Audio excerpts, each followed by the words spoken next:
I say more dumb things before 9 a.m. than most people say all day.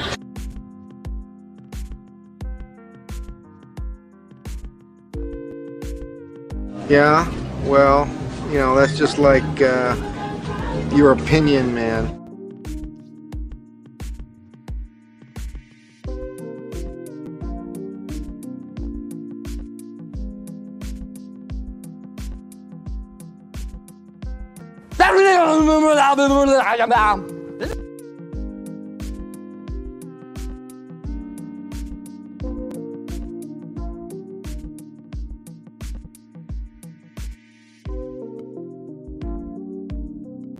There's no one that can match me. My style is impetuous, my defense is impregnable, and I'm just ferocious.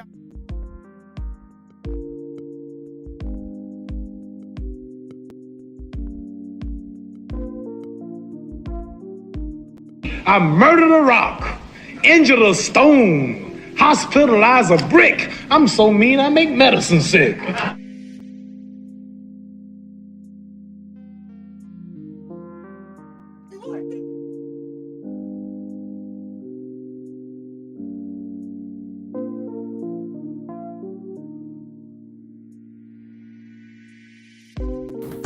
It reminds me of a football show, Football Talk with Russell Wayne, 11 a.m.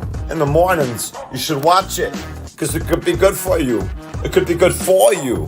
It could be good for your life. What's up, y'all? This is Ifeatu Melifonwu, safety for the Detroit Lions. And I just want to take some time out to give a big shout out to Russell Wayne and Main Event Mike from the Detroit Lions Villain Squad. It's a fan page and a podcast. And I just want to say I appreciate the support of me and my team. And I encourage everyone to go check out their podcast and check out their fan page. Go Lions.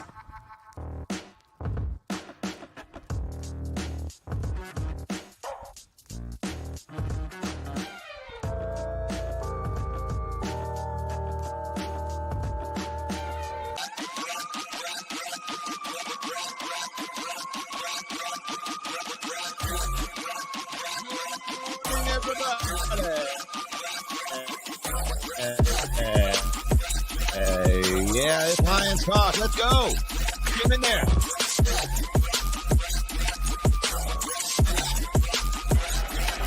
How are you doing?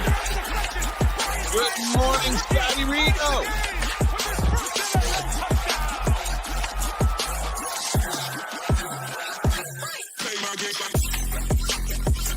Good morning, Brent. Good morning. Yes, that is Iffy. We got Iffy in the house. Paul Jones in the house. Good morning. Yeah.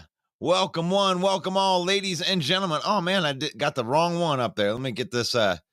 Get Jameson out of the way. Welcome one, welcome all, ladies and gentlemen. It is Football Talk with Russell Wayne, but more importantly, on Wednesday. Here we are on Wednesday, and that is Lions Talk specifically.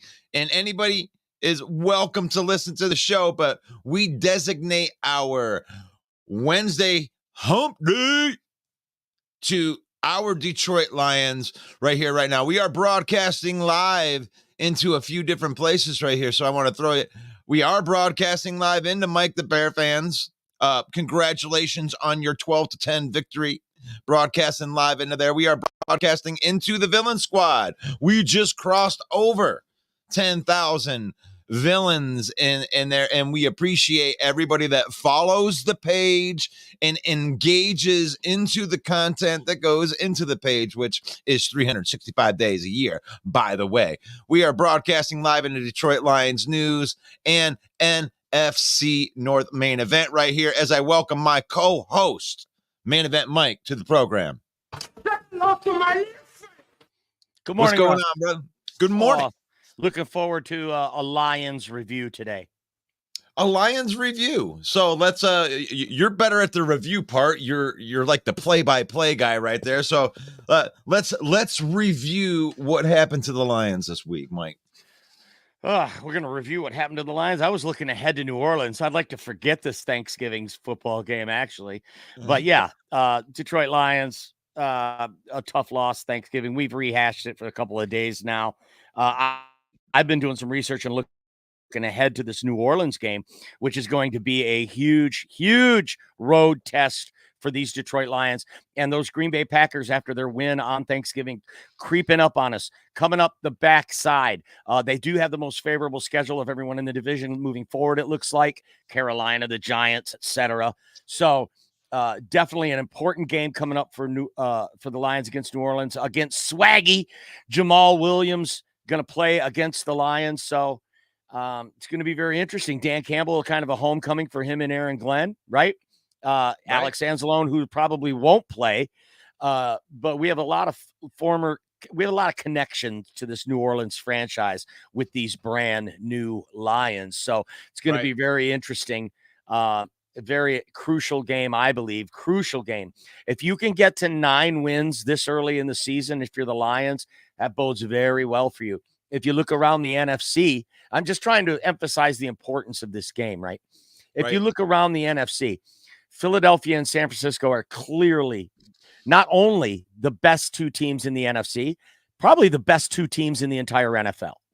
Okay. And that puts the Lions in that next tier. So conference games are going to be crucial. Look at the Dallas Cowboys. They're not going to win their division. Okay. They're going to get one of those wild card spots, so you can guarantee that. Dak Prescott having his best year of the season. So the NFC, I mean, before the season, we talked about how stacked the AFC was. But this NFC, there's 5 teams in the NFC that could go to the Super Bowl. 4 for sure, Lions being one of them. So I think this conference game against the Saints is huge for the Lions. Biggest news for me, Russ, is Bruce Irvin, Dan Campbell. Oh, look at the championship belt. Oh, that's awesome. You like that? I like it. Yeah. Throwing that stuff in there. There you go. Dan Campbell, though he was kind of cryptic, said, yeah, we're looking at a lot of guys, and he's the guy we're keeping an eye on. I think that means we're going to see Bruce Irvin play against the Saints. Hopefully that'll give us some juice. It looks like C.D. Deuce or C.J. Gardner-Johnson, however you want to call him, may be back within 2 weeks. So we will probably have him for the stretch run. That bodes well for us. Yeah, so really looking forward. The Lions need to win this game. Yeah, absolutely. And going into this game, like what you were talking about right there is this being a big game for the Lions is like, I don't know if it's as big of a big game for the Lions because I got to get right in a lot of different ways. And we're going to hit that a little bit later on too, talk about how we may be able to fix some of these problems that they have. But this is an important game because we have an opportunity while the Minnesota Vikings coming off a loss and the 4-8 Bears on buys this week. And we are 2.5 games ahead of the closest team in the division. And this gives them an opportunity to go a full 3 games ahead, which means that if Minnesota wanted to win the division, it is no longer in their hands anymore. If we win this game, we just got to take care of our business and win the game. And that'll put us 3 games ahead in the division, which, pretty much makes it a lock. So I think it's a big game in that way. You got to go on the road. You got to win on the road. The Lions are 4-1 on the road this year. So that's a good thing. The Lions do play well on the road, and they got to get it together. This is a winnable game. This is a another beat up team that we're going to be facing right here. And I don't think they have as much promising young talent as the Green Bay Packers do. So this is a beat up team that the Lions should go and take care of business on the road, in my opinion. Well, the Saints also in a dogfight in the NFC South with the Atlanta Falcons. Tampa Bay Buccaneers are actually still in the mix. Carolina's all but eliminated. It'll be huge for the Lions to beat the Saints and run the table on the NFC South. But yeah, like I said, you got to watch out. These Saints are hungry. They're in a contested division race, and they're sitting at 5-6, right behind the Falcons. So they need to win this game as well. Right. And as we're going down, we got a bunch of people in here. Good morning to you, Brent. Good morning to the gun guy. Lions still run the North. Don't get it twisted. And I'm feeling you right there. Brent also says Hank Fraley left for the Panthers and just got fired, by the way. Does that void have anything to do with our Hank Fraley D-line? left for the Panthers? What? Does that void anything to do with our D-line? I think so. No, Hank Fraley is the offensive line coach. And I did not hear that we lost Hank Fraley. That would be huge. Brent, are you sure of that? Yeah, I'm not sure about that either. I thought that he may be talking about the defensive line coach. Deuce Staley just got fired from the Panthers, and the defensive line coach that coached here last year. His comment says Hank Fraley left for the Panthers. I'm using this. I am not going to correct Brent on this one. I wanted to use it to segue into this next thing that I brought up right here. Should Brad Holmes consider another free agent move? Now, there's more than, Marcus Peters just became available, and then Shaquille Leonard became available as a linebacker. And I know that we just brought in Bruce Irvin, but now you have Carolina Panthers, firing their entire staff. And I know that we had a couple of those guys here. Should they think of bringing some of these guys back in, or consider going out and getting a Marcus Peters? There could be some pros and cons to that. I mean, the guy's been very, very good. He's had a 71.3 coverage grade from Pro Football Focus this year, which would be would be the second among Lions defensive backs. Even in week 12, played 91% of the Raiders defensive snaps. He's had 12 career postseason games. He's had 33 career interceptions with 7 touchdowns. Cons, he misses tackles. He's got a 30 tackling grade from PFF. Last multiple interception season was 2020. He missed the entire 21 season with a torn ACL. Notable attitude issues. I mean, it doesn't really. You want an experienced guy that can make plays. The guy's good in coverage. You put him out there in coverage. Seems to me, Marcus Peters, you've been able to put him out there. A 71 grade in coverage is a good grade. So he's good at being a defensive back. I personally would not mind if they brought in a veteran like Marcus Peters, just on on the deal that lasts to the end of the year, using for defensive back help. If it doesn't work out, you kick him out the door. You ain't gonna have to pay him nothing. They just waived him and he cleared waivers. Shaquille Leonard, I don't know much about him. Do you know anything about Shaquille Leonard?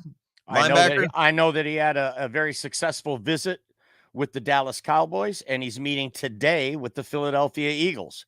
So the rich are just going to get richer, but they let Shaq Leonard go, not for money reasons. They let him go because he wasn't playing good at all. In fact, they benched him before they cut him. So I don't see Shaq Leonard as being as valuable a piece because he plays linebacker. Our linebackers are good. Now that Anzalone is out, maybe there's an opening there, but I think our linebackers are solid. We need help on the D-line and in the secondary. And Brent, I just did quick Google searches. I can't find anything that says Hank Fraley left the Lions, and thank goodness. One of the best O-line coaches in the league. Yeah, I think that what he had meant, he may have just got the name wrong, but they did just get rid of a whole bunch of people from Carolina in that Frank Reich.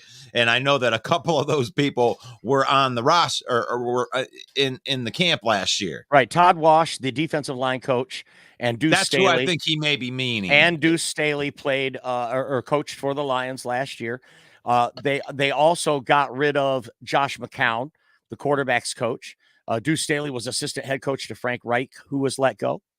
That's what he said right there. And the new interim coach for the Panthers, Steve Tabor, is the one who gave Deuce and McCown their walking papers. So that was a decision made by the new coach. I did not hear that Todd Wash had been let go either, though.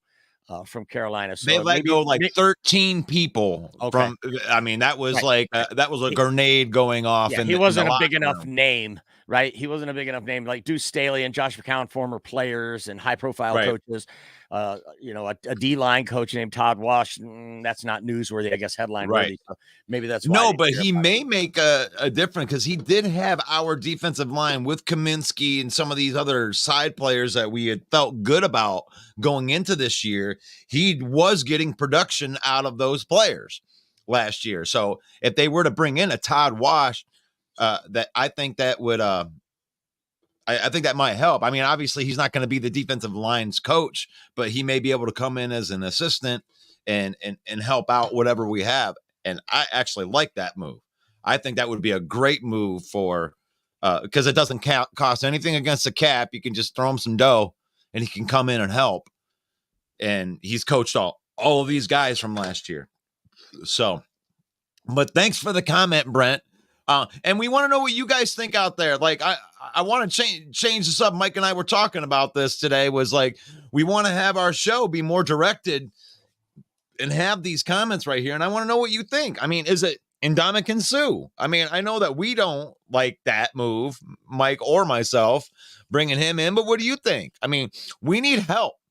We need help with defensive line push, whether it's from scheme or is it Aaron Glenn? Is it Aaron Glenn not getting these guys in the right schemes, or do we not have the right players? So if you think there's a free agent move, a lot of people think that we missed because we didn't go get Chase Young and spend a 3rd round pick. I'm still standing strong on we made the right move by not picking him up and paying all that money, because they're going to have to pay him. They spent draft capital and they're going to have to pay him now. Not in 4 years. I want 3rd round picks. I want Brad Holmes to make that 3rd round pick rather than use that 3rd round pick to go get somebody that you have to pay right away. He's building it the right way. Bruce Irvin might be the piece, right? Limited action last year for Seattle, 3.5 sacks. If we get 3.5 sacks from him down this 6-game stretch at the end of this season, that's going to be big for us. He might be that guy. I got to trust Brad Holmes because of his track record. And do I think we need, I would love to see us get Marcus Peters, because you can never have enough DBs. Jerry Jacobs seems to be getting abused in the last few games. It would be nice to have a veteran presence like Marcus Peters there to offset the loss of Emmanuel Mosley and CJGJ that we anticipated at the beginning of this season. I would like to see that move, but really other than that, who else is out there? No one. Slim pickings. Ndamukong Suh, not a culture fit. Sorry. Right, because I'm looking through. I've been looking at these snaps, and they are not like Aiden Hutchinson with 53 snaps last week. But then you got, Pascal had 29. He actually had, I think, the most out of all of the other pass rushers. You had Kaminsky with 23 snaps. Levi Onwuzurike had 7 snaps. I'm just looking at these. Here's another thing. Charles Harris had 13. James Houston coming back, Russ. That can't be undersold. Oh, it can't be. But what I'm looking through here is I'm seeing a defensive coordinator who cannot trust a guy opposite of Aiden Hutchinson to go and be the guy. So they're rotating that. You got Aiden Hutchinson, who's playing pretty much every single snap on whatever side he's on. And then they're putting a pass rusher on the other side that they're rotating. So there's not a guy that's standing out as a pass rusher opposite of Aiden Hutchinson. I like the middle. I like what we're getting out of the middle from Aleem McNeil. I mean, he has up and down days, but he's been pretty consistent, and he's been getting the snaps that go along with that. So what do you think out there? If the defensive struggle, is it all on Aaron Glenn, or is it something else? I don't think it's on Aaron Glenn. Maybe some of it, but his personnel up and down this roster. Take a look at some of these other teams, Dallas, Philly. They are loaded with talent. We are not. Okay. Right. Kaminsky? I mean, these are guys, Isaiah Buggs. These are guys we retrieved off the scrap heap. Well, let me. I was hard to looking blame Aaron Glenn, in my opinion. I think he holds so the too. teams. I mean, I agree with you. you look at the last game. Aaron Glenn didn't have nothing to do with the problems we had on Thanksgiving. That was on the offense, specifically Jared Goff, not Aaron Glenn. Right. Right. And when I'm looking at these PFF scores, guess who was the highest graded Detroit Lion on defense last? I'm going to guess Aleem McNeil. And you would be wrong, but he was in the top. He was in the top 6. He had a 67.8. The highest graded player was Josh Pascal. He had the most snaps that he's had all season long. And this is what they drafted him to be. And this is why I caution Lion fan to be patient with this process, because I think in a way, Aaron Glenn is still figuring out who his studs are, right? Like, you got a lot of these guys that are in their first, second, third year. They're still trying to figure out who that guy is opposite of Aiden Hutchinson. And wouldn't it be nice? Wouldn't it be nice if it was Josh Pascal, the guy they drafted in the second round, to be opposite of Aiden Hutchinson, that would be the best player? He had a 78.3 grade total overall, and his run defense was outstanding, and he is a good tackler. He's not the greatest pass rusher, but he is a solid player opposite of Hutchinson. And if he can be solid in the run game, I like the development side. I like not going out and getting Chase Young, because you have young players that cost $1.50 and a bag of chips that you can train into those spots. That's my opinion. What do you think out there? Well, Casey's already voiced his opinion on that. He says week to week knee-jerk opinions, kind of just saying what you're saying here, Russ. Continue to build through the draft and sign cheap, short-term free agents. Win over 5 to 10 years with multiple playoff chances, not big free agent splash. Trade deadline doesn't work. Right. Well, maybe you could make a big, I mean, there are a lot of instances where moves at the trade deadline was a bump to a team that pushed them over the edge, a la Odell Beckham just a couple of years ago with the Rams. And I could name many. Ndamukong Suh going to the Tampa Bay Buccaneers. I mean, there are some trade deadline moves that can work, but I agree with you, Casey, and thank you for the comment.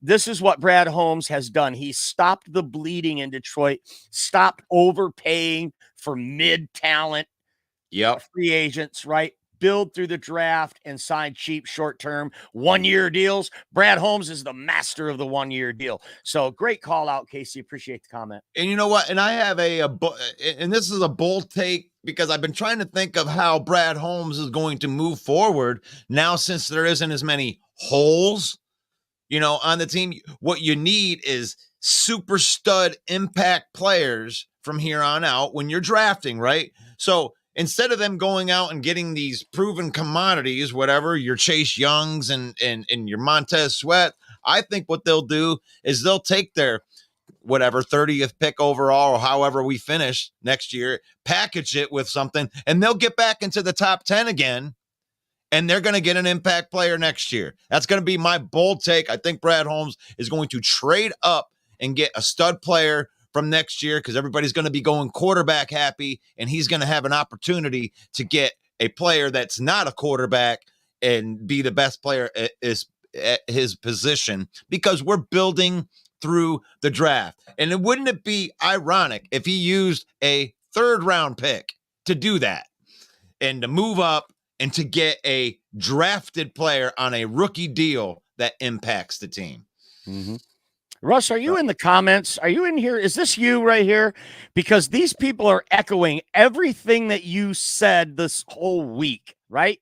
Yep. Why spend this draft capital in the hands of another GM? Might just be a draft pick, but in the hands of Brad Holmes, this draft capital is so valuable. And this is what Chuck is saying, what you say. We're drafting really well. There's no reason to spend our draft picks for veteran players, because you're going to get a better contract team-friendly contract out of that rookie. You're going to be able to develop him and mold him into your culture instead of fighting against the grain against these veterans that have been millionaires for the last 8 years. So I love that call out, Chuck. And Chuck is part of the Muskegon posse from back in the day when we were touring. We would always stop in Muskegon first. Muskegon would be the first gig, and he was part of the Muskegon posse right there. And we've been suffering Lion fans since the 90s together. So we're Fred here with a great piggyback comment off that last comment. Good teams pick up who they can. Great teams build through the draft. Man, is that a spot on comment?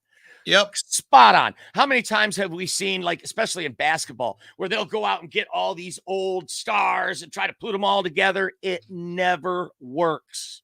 Never. Well, it may work this year, but here's the thing is that nobody else is really thinking about when you're like, oh my God, we should have went out and got Chase Young.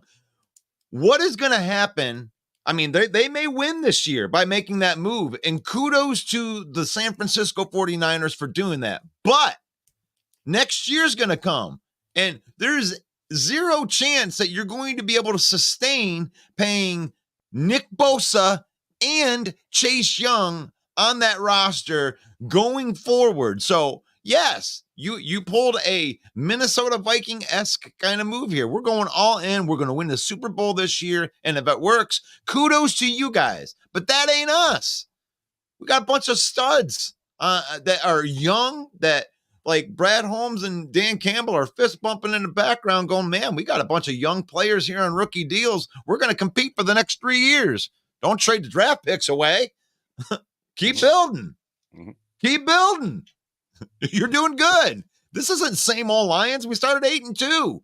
That hasn't happened since 62. This is obviously not same old Lions. So keep doing what you're doing. Don't listen to these people from the outside, and they won't. They're not going to. But go ahead.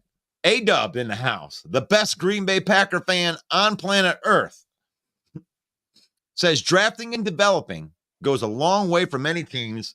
It's something that Green Bay has been doing for years. For sure. I used to rage against that, but I'm a believer now, Adarian. I'm now a believer in that is what the Packers do. They draft and develop. And look at what they did. I mean, I do want to give them credit on their win, and you want to see them sustain that. You want to see them sustain it. Hey, you remember had Jordan Love had one good game at the beginning of the season and everybody called him the next Hall of Famer, and then he had some bad games. Well, he had another good game this week. And I know all the It's my quarterback. Green Bay Packer fans, besides A-Dub, the realistic one, that are calling him a Hall of Famer again after another good game. But I'm just trying to bring it down to earth here a little bit. He may not sustain that. He may not just become a Hall of Fame quarterback. He may have another bad game in his career. I'm just preparing you guys for it because it happens. The best quarterbacks in the world will have a bad game in it. He isn't all of a sudden Patrick Mahomes, or maybe he is. Maybe he is the best quarterback in the league, and you got the third one. But here we are. It's Lions Talk, though. It's Lions Talk Wednesday, hump day. And here we are. And you see that championship belt down there? That isn't me bragging. That was me going through WWE.com, which we are a proud affiliate with. And I found a Detroit Lions championship belt. And I got a link in the comments where you can save 25% off of your Christmas list deal. And yeah, it's nice to know that you could go to NFLshop.com and save. But if you use our link, you can save a little bit more, or you can save from going into the WWE link as well right there. And that championship belt is too much for me. It's a little bit out of my price range because I don't make any money because I live in Flint, Michigan. But if that's your thing, it's a sweet looking belt. It's like all authentic, like the metal and everything. It's the actual belts that they have in the WWE. They come out with the championship belts, and it's got the Lions logo in it. And you can get one with a Packer logo in it. You can get one with a Viking logo in it. So I thought it was pretty cool. Folks, we are starting a drive right now to get that Detroit Lions championship belt for Russell Wayne. It would look really good in his background. I'm sorry, it would look good. So if you could please go over to our YouTube and subscribe to our YouTube channel, so maybe we could get monetized and actually make money at this. That would be really awesome. It's at Main Event 365 on YouTube. Please subscribe to our YouTube channel and let's get Russ that belt. I appreciate that, Mike. And that we do this for free right now. And Facebook does pay us for something, but it has nothing to do with us talking heads right here. It has something to do with if you go over to our Facebook page, which is the Villain Squad, any of the content that's on there, whether it's it's an advertisement for this show or if it's a picture of Jared Goff throwing a football, if you hit an emoji on that, that helps us. Facebook will somehow, we haven't figured out how they do it yet, but somehow by them either commenting or hitting the emojis, Facebook has been sending us small paychecks. And I spent a half hour today, Russ, learning about stars. You can send us stars. And once we get to enough stars, they will unlock things for us on Facebook. So send us some stars. It sounds like a pyramid scheme. I mean, I don't know. But anyway, we got the corporate head over top of us. I hate sales. I hate anything that has to do with it. So it's like every once in a while, they made us do it. We don't want to do that. How about this? How about this comment? Throw a Michigan belt in there for Russell Wayne too. Yeah. Hey, feed it. Hey, you guys deserve it. There you go. It happened. It happened again for the third season in a row. Michigan has got that victory, and they took a year off, so it's actually been almost 5 years since the Buckeyes got a victory over the Wolverines. Thanks to COVID. You're right. And as a Buckeye fan, Russ, this next week, you need to be rooting for the Georgia Bulldogs. You want Georgia to go undefeated. Yep. I want if Louisville. Alabama wins, then that's going to hurt your chances of getting in. But as of right now, the Buckeyes do have an outside chance of getting in. They are currently ranked 6th. Right. They need 2 teams that are in that top 5 to get out of the way. So, get out of the way, damn it. And actually, the best thing that they have going for them is the fact that they're not playing.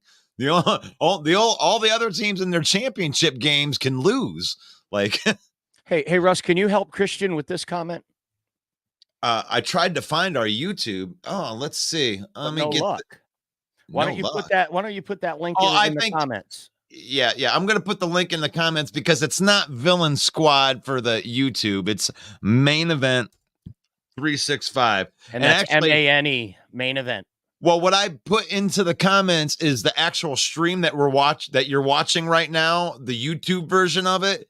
If you go to that link, you can subscribe. Hit the like button too, because we got like almost 30 people watching and only 10 likes. So if you're on our YouTube, take like, ooh yeah, the Macho Man Randy Savage would climb all the way up to the top rope with the elbow, slam it down onto the subscribe button, brother. Dig it. Yeah, that's what the Macho Man does every single day. Hits the subscribe button.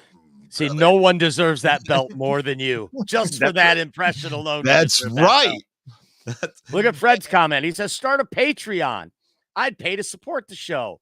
Well, damn, how do we do that? Let's try that, Russ. Maybe we should try that. We can get that belt a little quicker. A Patreon. Okay.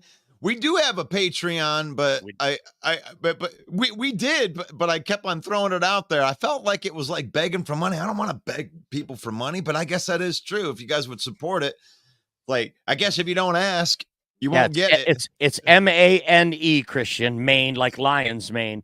If you type in @ Maine, MANE, Main Event 365, it will come up.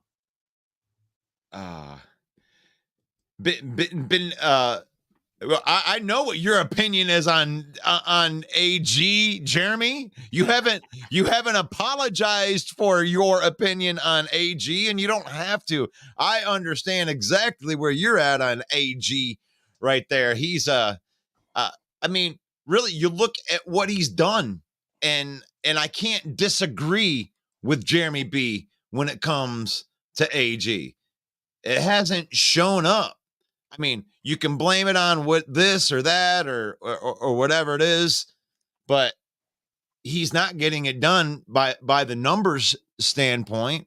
I believe in him still, but I feel the frustration from the entire fan base. Are you frustrated with Aaron Glenn? Because I think there's a bunch of different factors that go into this. And I think part of it is you paid for an offense right off the get-go. You wanted the offense to be the best thing of the team first. You had invested all the money into the offensive line. So you have a bunch of established dudes and veterans and a nice array of rookies and young players on the offensive side of the ball. And I feel like the offense is just about done. It's like it's completed, right? The defense may have the players, but you got to coach them up yet. There's still first, second, and third year guys that are still figuring it out, right? I mean, what if Josh Pascal turns into this 78.3 PFF guy for the rest of the season? That's what we need. We need him to do that for the rest of the season and do that every single game while everybody else is playing good.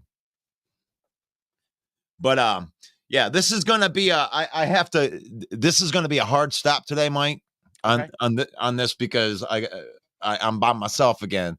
That's okay. So I got some stuff to do. I'm going to be making some videos and putting them up on YouTube today. I've got one. There's been a lot of questions. I've had some things in my inbox about people asking about Jared Goff. So I'm going to put together a video today. It talks about his salary cap hits, his contract situation, some career stats, things like some real interesting tidbits. So be on the lookout for that Jared Goff video I'll be making today. Excellent. I'll make you a template that'll go right along with it. And this was the last piece that I wanted to go through. Actually, I wanted to hit the second, but I accidentally went to the other one first. But what does it mean now? I mean, yeah, now you got Dan Campbell came right out and just said that they're probably going to pull him right off of that NFI list because they wanted him to start practicing. What does it mean to have Hendon Hooker start practicing to you, Mike? I think that the Lions are the ones that initiated the new rule that you can carry a third quarterback, and I think that this just fits right into their plan. So this doesn't even surprise you at all. No. I want to douse the fire of the people that think that Hendon Hooker's coming in because Jared Goff is struggling. Okay.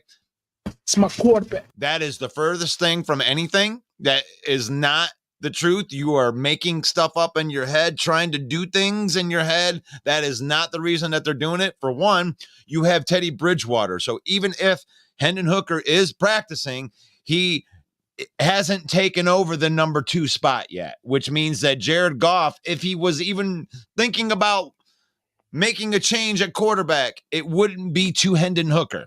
Zero chance that would happen. Teddy Bridgewater was brought in as the backup, and that's what it is. Hendon Hooker is practicing. They want him to practice because right now, when he's on the NFI list, he isn't allowed to take coaching. They're not allowed to go and say, oh, this is how this works or anything like that. Until he's an official person on the roster, he is not allowed to receive any of the coaching from, schematic standpoints or anything like that. So he has to be on the roster.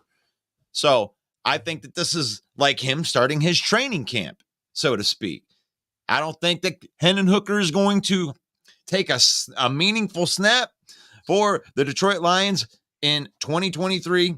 Don't think it's going to happen, but I think they'll definitely have him up to speed by the time training camp rolls around next year. And I think that he'll be a lock to win the backup job for next year with Hendon Hooker. Yep.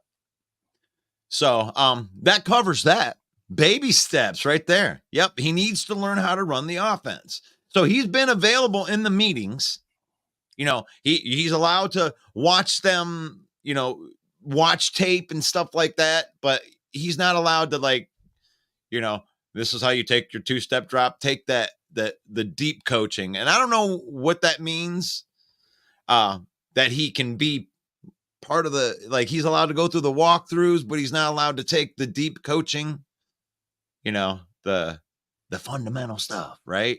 It's my quarterback. But I think it's a good sign, man. I think it's such a good time to be a Lions fan, because whether you believe in Goff or not, you can see the plan that's been put forth, and you have a quarterback plan in place already. I mean, really, even if Goff is sucking and, oh man, we got to get rid of this guy. I mean, the plan's in place for him to exit stage left, even if it's on a good thing. I mean, even if he does well, the plan is set in place to where Goff can exit and ride off into the sunset with a good contract. He's probably going to go wherever Ben Johnson goes, I would think. If Ben Johnson, and that's why I don't think that he would take the San Diego job, is because I don't think that he's taking Justin Herbert's job or anything like that. But Brent says, hit that like button, y'all. Hit it right there. We're on 21 people watching on YouTube and only 13 likes. Just hit that like. It's free. Hit that like button. We're not that bad, are we? I mean, I'm kind of ugly, but I mean, my head's all bald or whatever. What's his name was saying yesterday? I look like a pasty white guy. He said you look like a stick of chalk. Oh, stick of chalk. That's right. Yeah. Not that I remember. I'm just throwing it out there. Oh, you didn't remember that at all. Oh, it's football talk with Russell Wayne. And this is the Lions edition. Hump Day Wednesday. We make it all about the Lions. If you have any questions, go ahead and throw them in there, like Ken Fisher, right? Was that a question? Yeah, I like this one. Yeah. Because you were just talking about Ben Johnson. Yep. Go ahead, read it out. Is it possible that Ben Johnson stays put with Detroit so he can bring home the ring and in the end be worth more? That's a really valid point, because if you are the guy who resurrected the worst franchise in all of sports and actually, dare I say, a ring, your value will be 10 times what it is right now. Right. Guaranteed. Yep. So that's something Ben Johnson would have to consider. He's also very young. It might be prudent for him to look way down the road and say, I want to be in this league a long time. And if I go too early to head coaching and fail, that's a quick ticket to the college ranks. But if I stick around and establish myself as a premier coordinator, take the right job because I'm in a position to do so, take the right job, he could become a 30-year member of the fraternity of coaches in the NFL. I can't agree with that more, Mike. I think this is, and I'm on record for saying this a couple of other times too, so this isn't the first time, but in my opinion, I believe that Ben Johnson will sign the largest coordinator job in the history of the NFL on this offseason, a multi-year deal. And you're laughing at me. God, no, let me read the comments. Yeah. Okay. But I think he'll take that's going to be the biggest bag that any coordinator has ever gotten. I think they're going to pay him like a head coach and give him like a 4-year deal and pay him, 12, 13 million a year or whatever. I don't know what a lot is for a coordinator, but I think he will surpass the highest paid coordinator and he'll sign the deal. And it's unprecedented. People always go and try to take the better job. Oh, I want to take the upgrade. But I like that call that he would stick around because his worth. What's he going to be worth with rings? Or, he was the offensive coordinator for the best offense in the league 3 years in a row. even if they don't win a championship, and they go win a playoff game here and there, and are competitive every single year. You you open up the Brinks truck, okay, and give me whatever I want for this head coaching job. He may have that kind of power already. Right, and that's what Jeremy's saying. With 6 teams interested already wanting to talk to Ben Johnson, it might be hard to resist. The money they're going to throw at him, the opportunities that are going to come his way in the offseason might be awfully hard for him to resist that. And that's why I use the word unprecedented. If he were to turn down 6 teams to sign the largest offensive coordinator contract in the history of the NFL, if he were to do that, it would be unprecedented. Never happened. I mean, you don't have examples of that. He is a pioneer. He'd be a pilgrim. Well, Jeffrey Addison, who's our good friend, says, what has Ben showed us lately? Just playing devil's advocate. Well, look, Ben Johnson isn't the one that had 3 fumbles last week. Right. Ben Johnson isn't the one that threw 3 interceptions the week before that. Ben Johnson is the one that engineered over 31 points in San Diego. So I think he's shown us that he's a stud. He's a bright offensive mind in this league. I think that's what he's shown us all year long, Jeffrey. Yep. And when you look at that, it's be careful not to do what Lion fan loves to do, which is gloss over 2 out of 3 wins and count them as losses because you didn't like how they won. Oh, I don't like how they won. No, I don't like how they won either, but I don't care because it's hard to get wins in the NFL. And I understand, putting criticism back out there, but if you start saying stuff like you should have lost or you should have did this or you played bad enough to lose, you lose me with that. You lost me there because you can't treat it like that if it didn't happen. That's not a loss. That's not a loss. That's an offensive coordinator that came back, right? Didn't start out so good, but despite 3 turnovers, despite 4 turnovers, he was able to engineer comebacks from behind. Didn't work last week. But Jared Goff fumbled the ball and gave them points. When you give them points without them having to take an offensive snap, that does something crazy to the algorithm. Right? Your chances when you're just giving points away. But I'll leave you with that. I want to leave you with that. I want you out there to answer that question as I'm putting the music on to end the program right here. Mike, why don't you plug the show?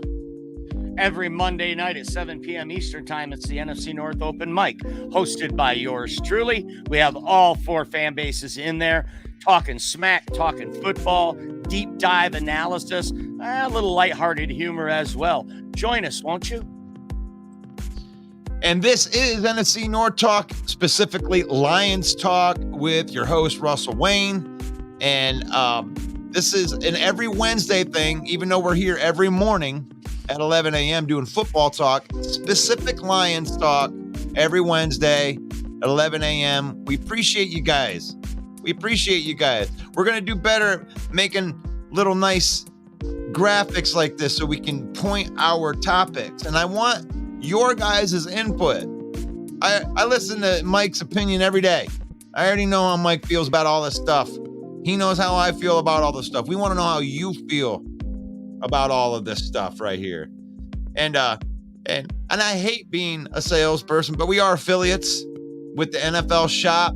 You can use our links to get 25% off of all your merchandise. The WWE link in there specifically takes you to the championship belt, baby. Ooh, yeah. The Macho Man had plenty of championships. As a matter of fact, the Macho Man has never been defeated by anybody ever, especially when you're snapping into a Slim Jim, baby. Yeah, I'm unable to find contract details for Ben Johnson.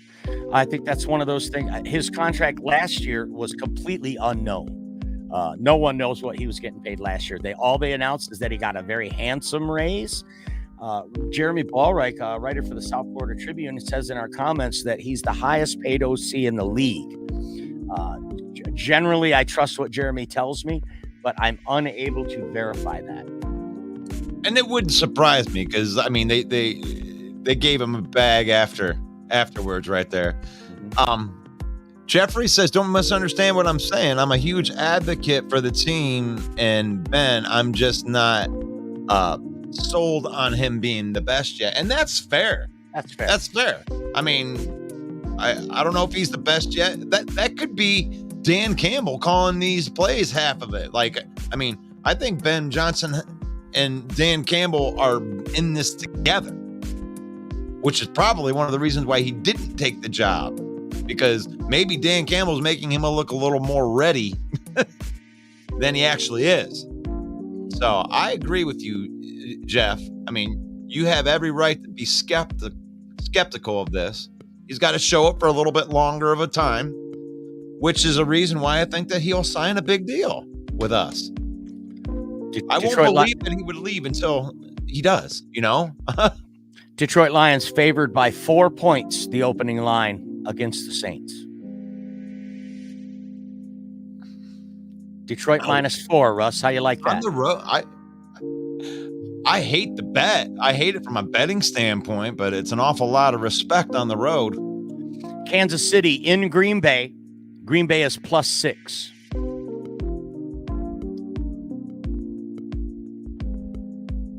As we hand that in, what do you think, everybody? What do you think? Tomorrow morning, we bring in Grove Teague from And We Know Sports. We may hit some stuff outside of the realm of football. We don't know, but that's what he brings with And We Know Sports. That'll be tomorrow's episode every week. And don't forget, on Friday we're gonna do all of our lock picks. We're gonna go through all the prop bets, see what we can get going. Minnesota on a bye this week. Chicago on a bye this week.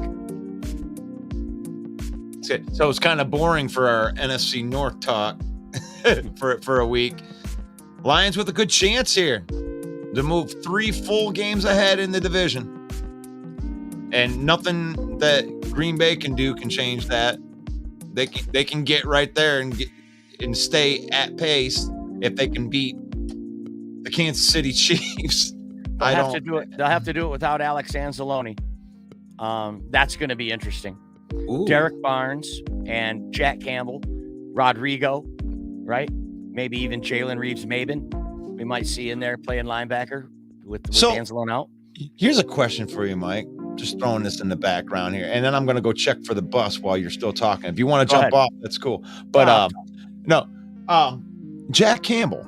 Jack Campbell has been so good, according to the staff, that even though he can't get on the field as a linebacker, they've been trying to make a position for him in a sense, right? Kind of reminds me of Penei Sewell coming in and learning right tackle when he was a left tackle. But now, since the injury's there, do you just throw Jack Campbell right back into the middle linebacker spot and let him be what he was drafted for? Campbell and Barnes. I mean, that's what we thought it was going to be from the get-go, and Anzalone overperformed, right? Do we get what we wanted from the get-go? And now you got Rodrigo playing fullback, gets his first career reception. Rodrigo has more receptions than interceptions.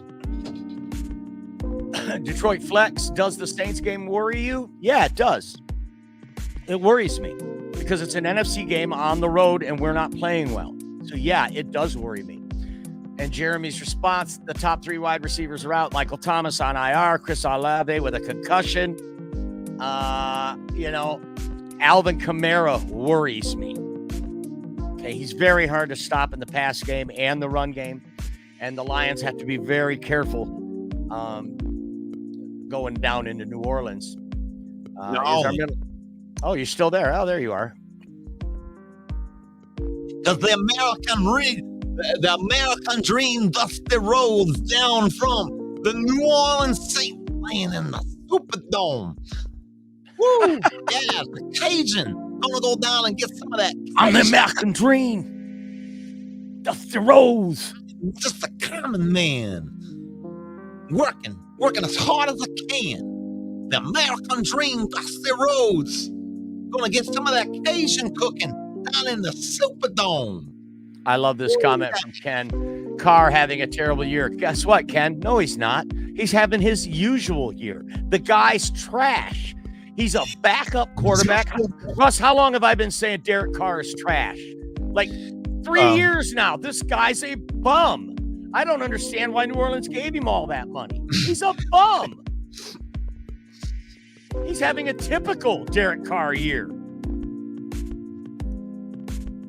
They're tough, though. Marshawn Lattimore is an awesome corner, and he will not be playing. That's going to bode well. Look for Amon-Ra St. Brown to put up some big numbers with Lattimore not playing. I think I'm going to take Amon-Ra St. Brown and an anytime TD score.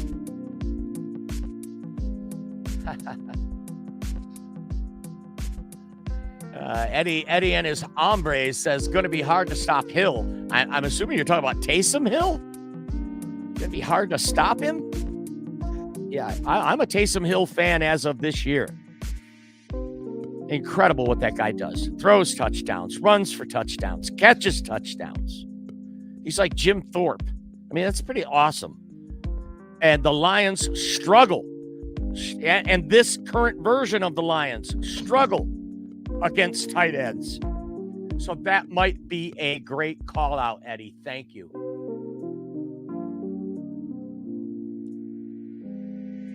Yeah, there you go. He's a terrible red zone quarterback. I mean, he had Devontae Adams and couldn't win a game out there. Come on. This guy's a bum. Fresno State, his brother was a bum, and he's a bum. There, I said it. Between the two of the Carr brothers, it's like the James gang. It's like Jesse James and his brothers, Robin Banks. These guys have taken millions and millions from multiple NFL franchises and produced nothing. Here, you want to hear my take? Baker Mayfield is a better quarterback than Derek Carr. I don't care what anyone says.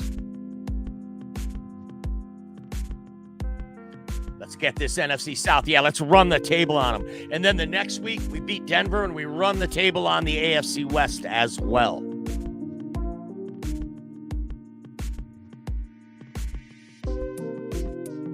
Oh, yeah, this is a great call, Jeff. This game may be the most important game of the season so far. A loss would devastate the team and the fans. I don't know about devastate, but it definitely hurt. Not just the record and the playoff implications, but it would hurt, like you're saying, it would hurt the psyche of the team and especially the fans. Oh, trust me, if the Lions lose to the Saints, the fans are going to go bananas. You're going to hear people on this very show calling for Aaron Glenn's head, calling for Jared Goff to be benched. You watch. That will happen.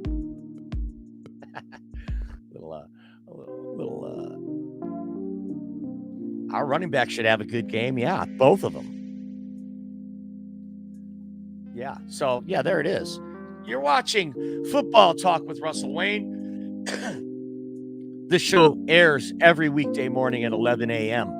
We also have a Monday at 7 p.m. Eastern Time show called the NFC North Open Mic. It's a little different. It's kind of a Wild Wild West type of format where we bring in a bunch of people and we have differing opinions and a little bit of banter. What you got, Russ? Still waiting for that bus?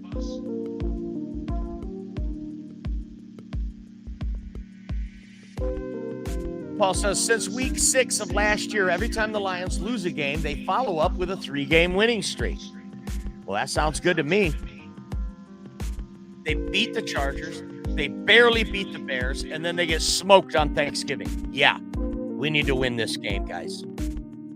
And I'll tell you why. And just to go back to Jeffrey's point about this being a very crucial game.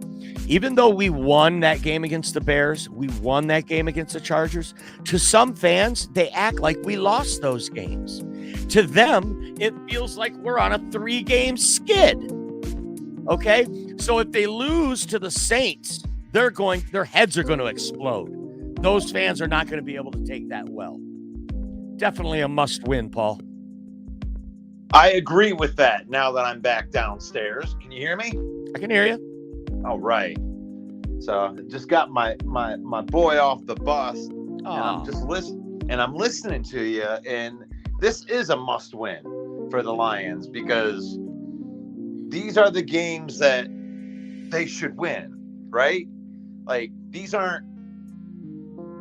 You're looking at some of these other games, like you lost a game you shouldn't have won. That's why everybody's so mad about the Green Bay game. And I understand the frustration with that because it isn't any given Sunday thing, and you lost to a team that you should have beaten. And this is another team, as evidenced by the point spread, 4-point favorite on the road. That tells you everything that you need to know about the expectation of game.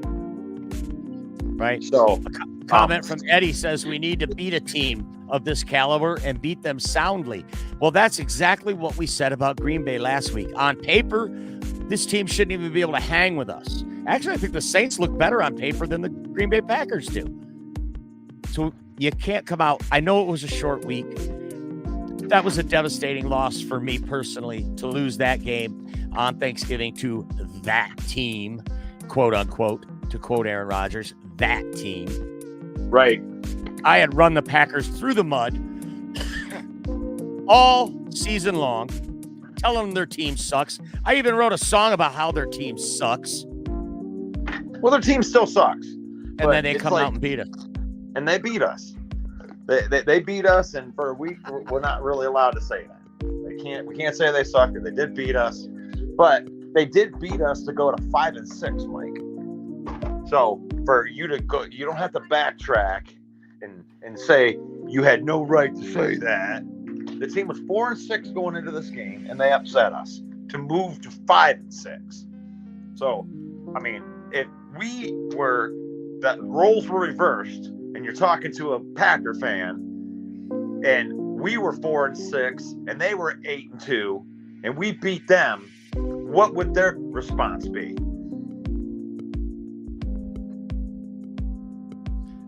Our good friend Jordan says, Jamal, I love this comment, Russ. You're going to love this one. You ready? Jamal Williams is itching to rush for 26 yards on 13 carries against his old team. What happened? Jamal Williams is itching to rush for 26 yards on 13 carries against the Lions. He's itching. He's itching to go 26 yards on 13 carries. That's awesome. Yeah, that would be the worst case scenario, is for us to go down there. Jahmyr Gibbs has a fumble, David Montgomery has a fumble, and they both have shitty games, and Jamal Williams goes 20 carries for $120 and 2 tutties. Like, that would be the worst case scenario. I think that stopping Alvin Kamara with so many of their weapons are out, if we can stop Alvin Kamara, put the clamps on him, make the bum Derek Carr beat you. See, now here's the thing. I call him a bum. He's going to come out and have the game of his freaking life against the Lions. Right. Mark my words.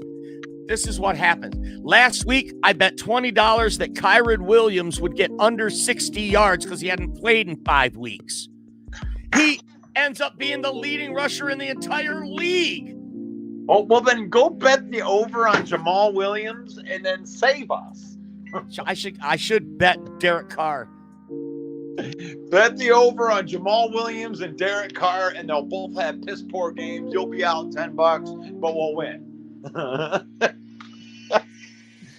And Jeffrey, this is exactly how I feel. I've been trying to express it for days. You have just summed it up in one sentence for me, my friend. Thank you so much. This is exactly how I feel. Jeffrey says, The Thanksgiving game gave me a hurt that won't go away until we play them again. Regardless of how we finish this year, I agree 100%. I am rooting for the Packers to make the playoffs because I want to play them again. That's a great call, Jeff. Thank you so much for that comment. That's what I've been trying to say all week. I wanted this game so bad, and losing it has, I don't think a win against the Saints is even going to make that feel better.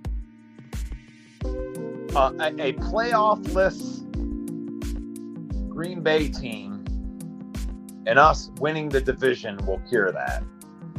Yeah. I'm sorry, but I don't care. We did beat them this year. We beat their ass on their own home court, and if we end up going to the playoffs, winning a playoff game, and they miss, if anybody's upset about the loss of the regular season game, that's on you. That's on you. You gotta, if you're gonna be mad, oh man, but we lost that regular season game. Said no one ever when you're winning playoff games. Armin says he'll be in New Orleans wearing his Honolulu blue and silver. That's a good point. I wonder if the Lions are going to show out, the fans are going to come down to New Orleans and show out the way they have been all year. Take that place over. The Saints, let me tell you, I've been to New Orleans. The Saints fans are uber passionate. They suffered for a very, very long time, just like the Lions. That's why they revered Drew Brees as a god down there, because he brought them a Lombardi trophy. I expect Dan Campbell and Aaron Glenn to get a good reception when they come to New Orleans from the New Orleans fans. They were both very well liked there. A homecoming of sorts. It's a fun town. They're passionate about their sports. They sell out a gigantic stadium quite regularly. I will be surprised if there's a sea of Honolulu blue there. But, boy, that'll be awesome if there is. Yeah, Dan Campbell already said this year how big that is for the team when they see that. Go ahead. That's beautiful. That's beautiful. And to think about it, it's like every piece of their history has nothing to do with the guys that are on the team. That whole Drew Brees thing and, Alvin Kamara, was Alvin Kamara on that championship team? No. Dan Campbell was on it. No. Aaron Glenn coached on that team. Right? Yeah. So they have more ownership over their championships than the current roster does. True. That's kind of cool. Mm-hmm. There may be a couple of players left on that too. How long ago was that? God, was that 2016? 2016? It was a while ago. Drew Brees. I was listening to Jared Goff this morning, and it's like the stuff that we're talking about right now. That we're the media, and the stuff that we're freaking out about. Jared Goff assured whoever he was talking to that is a outside of the walls thing. That there is zero people on the inside of that room freaking out or even upset. I believe that. They're moving on. What are you going to do about these problems? We're not fixing problems. We're just going to be who we are. We're going to go practice. We're going to handle business as usual. We lost a game. They lost one out of their last three. Right. No NFL players are panicking at that point. Zero people on the team are panicking. And especially when you're talking about something as correctable as what's going on with Jared Goff. Hang on to the football. Right. Stop turning the ball over. Right. And really, that makes your defense play better. Oh, wow, that makes your offense even play better because you want to run your plan. Right. And Jared Goff actually going through the worst 2-game stretch of his career. Three interceptions, then 3 fumbles in back-to-back weeks. That's atrocious. That is not something that is sustainable. He will come out of this tailspin. There's no doubt about that. Right. And let's hope that he doesn't come out of it too early, because we want this team peaking week 16. Right. And a lot of the things, it's like how much of the stuff that's happened is based off of longevity for the season. Like, look at the Jonah Jackson thing. Do you think that there's part of them thinks that they can win in the middle of this offensive line, and they're giving him the ample time to recover because they can handle it, like, depth-wise, and it backfired 1 out of 3 weeks, and they're, getting the troops ready for the push. It's not like they're giving the game up, but last week, the middle of that offensive line, especially when you looked at it from PFF, Corby Sorsdahl, Kyoto Ashiobushi, however you say his name, and Glasgow were awful. They were awful. They were down in the 40s, and Taylor Decker had an off game, but it wasn't an awful game.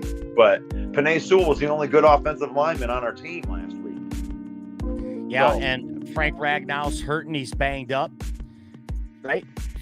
We know Jonah Jackson is out. I mean, we're thin on the offensive line. We're thin. We don't have enough depth there. They've used a couple of weeks using backups in that spot, so they're playing the long game. That's what I think. You have to have all those guys be able to play, especially in a playoff. Thanks for the comment, Fred. That's awesome. Little Friday Night Lights reference. I love it. I'm glad Fred's being nicer today and not going after anybody personally. Thanks, Fred. Oh, he was. I just didn't read those comments to you.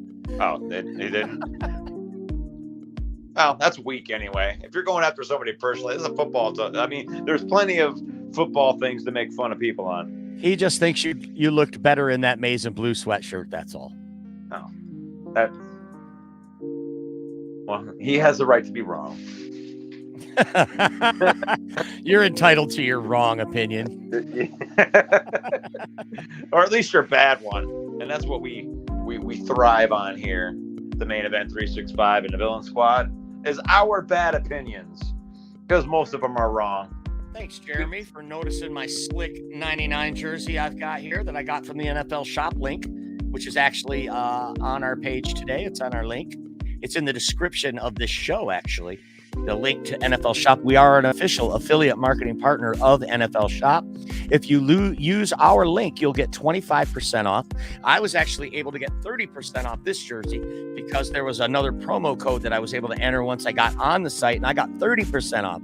So with the holidays coming, we don't peddle stuff around here, okay? We don't go around selling stuff. But if you're going to buy some gear for the football fan on your list or for yourself, use our link and save yourself a few bucks. Beautiful. Beautiful. Right there. Jameson Williams. That, my friend, Jameson Williams, my friend. Look out. Look out. Touchdown last week. Yep. And I'm watching the snaps go up. There's the things. The reason I had you make that bet last week. This kid, whatever problems he was having that were causing him to only be out there for 10 to 15 snaps a week are over. He's been over 40 snaps for the last 2 weeks. They have finally integrated him into the offense. Just like Jahmyr Gibbs. It took about 6 weeks for him to, finally have the pop. You know what I'm saying? Yeah. So I expect this out of Jameson Williams. I expect it to continue to get better. They're trusting him more, and God, the speed's on display, man. It is electrifying to watch this man out there. Every time he gets the ball, you take a deep breath. Yeah, Paul says that he averages a touchdown every 6 touches. He's got Isn't that crazy? But I'll tell you what, if you count the ones that were called back on ticky-tack penalties, that number would be even higher. Right.